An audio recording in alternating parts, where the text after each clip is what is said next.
સમાચાર જૂનાગઢથી સામે આવ્યા છે। જૂનાગઢના માળિયાહાટીના પોલીસ લાઇન ખાતે મતદાન જાગૃતિ કાર્યક્રમ યોજાયો।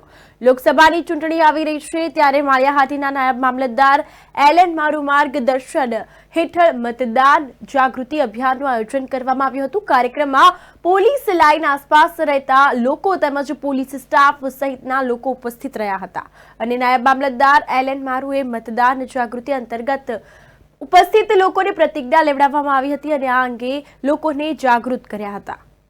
એલએન મારુ નાયબ મામલતદાર મતદાર યાદી માળિયાહાટીના આજ રોજ સરકારશ્રી દ્વારા મતદાર જાગૃતિ કાર્યક્રમ અંતર્ગત માળિયા તાલુકાના પોલીસ સ્ટેશન પાસેના આસપાસના તેમજ દરેક લોકો મતદાન કેવી રીતે કરવું તેનાથી માહિતગાર થાય તે અંતર્ગત જાગૃતિ અંગેનો એક કાર્યક્રમ તેમજ प्रतिज्ञा लेवड़ामां आवी।